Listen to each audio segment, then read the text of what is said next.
In this TRAHA Global video, I'm going to talk about whether or not this new MMORPG, which can be played on PC or mobile, is worth your time. Unlike many games from the same genre, you won't have to purchase it or pay a monthly subscription, because this is a free-to-play game.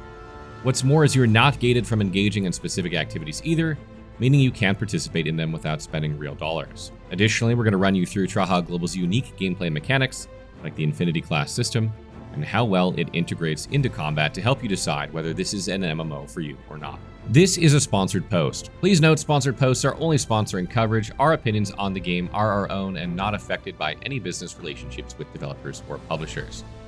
TRAHA Global features the long-withstanding war between the Naiad and Vulcan. This is what catapults players into vicious PvP battles, all while trying to protect themselves from the hostile monsters that lurk in Lystania. One of the best quality of life features of the open world MMO is the auto movement system, which some of you may be familiar with from Black Desert Online. The system makes it very easy for beginners to understand the different mechanics of the game because they can simply let their mounts do the traveling for them while they get better acquainted with their skills, weapon trees, inventory, and so on. Another thing you'll notice is that you can participate in large-scale PvP battles without having to reach the max level for your character, unlike in other games. You also have the benefit of playing TRAHA Global on your own, just like in Lost Ark. So whether you intend to fight for your faction in the battlegrounds or complete tough quests to level up your character, joining a guild won't be necessary to enjoy and thrive in any of the activities you do. As a TRAHA with transcendent human abilities that no other mortal possesses, your first step in character creation is to choose which of the two factions you'd rather fight with. Will it be the Naiad who rebel against the supposedly greedy and ambitious Vulcan, or the Vulcan who rules with an iron hand and envisions conquering the kingdom of Lystania for themselves? Regardless of your decision, there are no gameplay mechanic repercussions, but you will experience the story a bit differently depending on which you choose. Next, you'll pick your first weapon out of 7 rather than deciding a particular class to specialize in. This is known as the Infinity class system and is the strongest aspect of TRAHA Global. It lets you easily swap weapons, thereby effectively changing your playstyle instead of sticking with just one for your character. To make matters easier for players, you don't have to level up each and every weapon to progress your combat power. As long as your main level increases, so do your weapons. Simply allocate points to your weapon traits to enhance your attack, defense, and support skills, and equip spirit cards to boost your stats.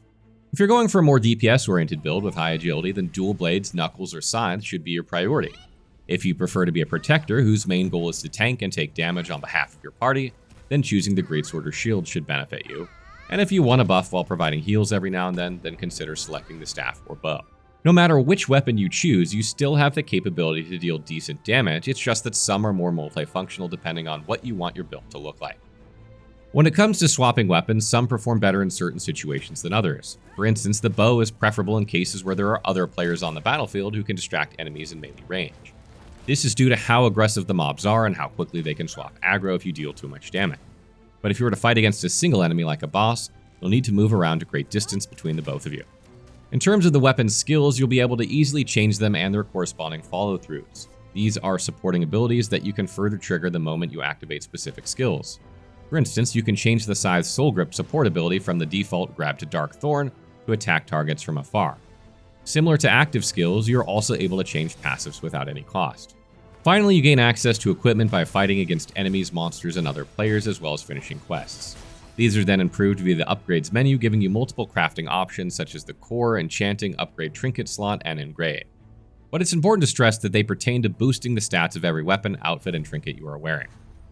In terms of combat, players have a more active participation when it comes to knowing the perfect timing to activate skills and their support abilities. This is primarily due to the relatively long cooldown rates of every skill, making it impossible to constantly spam them.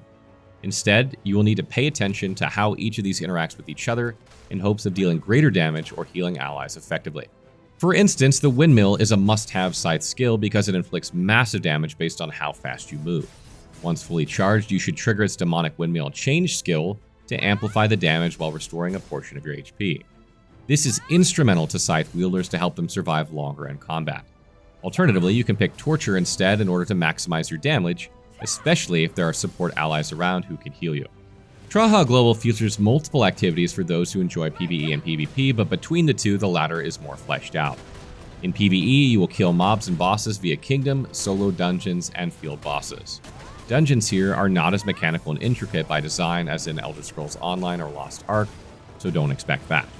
On the other hand, PvP ranges from arenas, which consist of 1v1 and 3v3 modes, to faction wars composed of 8 players per side who are fighting for control.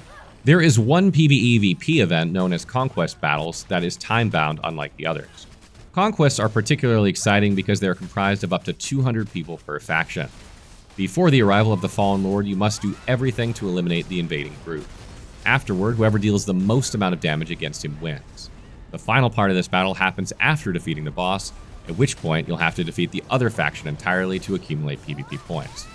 In the near future, I hope to see that conquests will no longer be limited to only 2 specific times per day and to just 1 channel given how short each battle is. This is an odd design choice since it punishes people for not being there way ahead of time, barring them from participating. And considering how much fun this activity is, it's a shame to miss out on it. It would also be better to incorporate other bosses to these conquests at some point, each with different challenging mechanics, to make them feel unique and fresh more often. Furthermore, I sometimes encounter frame rate drops during this activity due to the number of players involved. Hopefully, there will be a patch to address this soon. Engaging in combat as a solo player doesn't necessarily mean that you'll be doing it alone, since you have companions in the form of familiars and pets who will help you combat groups of enemies. They also level up when you obtain multiple copies of the same creature. Between the two, familiars perform a more active role in fights. For instance, the obsidian ghost Funas deals significant damage against targets using its spear while generating additional crit accuracy. However, it's important to remember that they should be assigned to every weapon, otherwise you will not be able to summon them accordingly if you suddenly switch from one gear to the next. Comparatively, the pet provides bonuses not only in combat encounters but also for your profession. Take little Chef Shushu for example. This adorable red panda enhances your max HP while granting 205 points each for cooking and crafting. To further improve your combat power, you'll need to open spirit boxes. These contain an array of spirit cards that feature equip bonus and passive effects to enhance your build. Just like familiars, each weapon will have corresponding spirit card sets that ought to be equipped. Additionally, every card will level up as long as you acquire the same type of card, making them an excellent source of extra combat power. You can even purchase a specific card once per day via the summon menu using gold. So if you enjoy experimenting with multiple build options by swapping weapons, identifying the best spirit card combinations, and equipping the ideal familiars and pets to go with your different adventures, then you will likely have fun playing this MMO. On top of going through multiple story quests, players can also engage in more relaxing activities like crafting, cooking, blacksmithing, fishing, and archaeology related to enhancing their combat power. Per day, you can complete 7 commissions and a number of master quests, which are dependent on the selected profession's level. Every profession mission will have you spend more labor points. For instance, when you mine copper and grave, you spend 4 labor points until you get these materials. You then have the option to purchase more points using diamonds, which is one of the game's premium currencies, or wait over time to replenish them.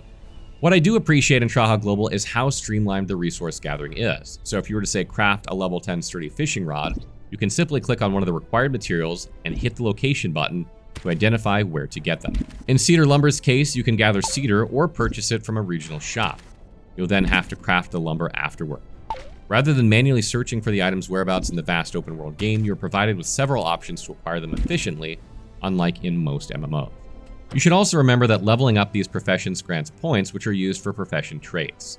Similar to weapon traits, they improve your character's overall attack, defense, and support abilities. TRAHA Global is a free-to-play MMO, so you can choose to play the game without spending real money.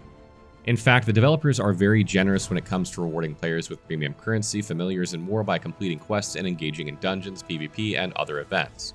But if you are interested in gaining additional diamonds, spirit cards, and gold from the Season Pass, you can pay the shop a visit.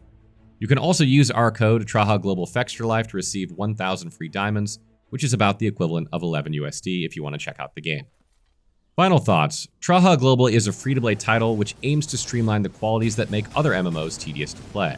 You can even switch between PC and mobile if you want, which is a nice feature, even if it's one I personally will not likely use. However, I do wish that the developers would consider making the UI a bit less cluttered and noisy on the PC version. There are so many things going on in the background, especially when you're engaged in combat, that it's quite difficult to appreciate the sprawling and various open-world designs the game has to offer. If you're itching to try a new MMO that incorporates the auto move system as well as the ability to freely swap from one playstyle to the next without having to level up another character, then you may want to give TRAHA Global a shot. You can even gain access to the majority of activities before hitting the max level, so you know what you're in for before you've invested a ton of hours. Be sure to use the PC and mobile links to support the channel and use our code TRAHA Global Fextra Life if you're checking out the game to get some free diamonds. So what did you think of our TRAHA Global MMORPG gameplay overview? What aspects of the MMORPG do you find interesting? What do you wish they would change about the game?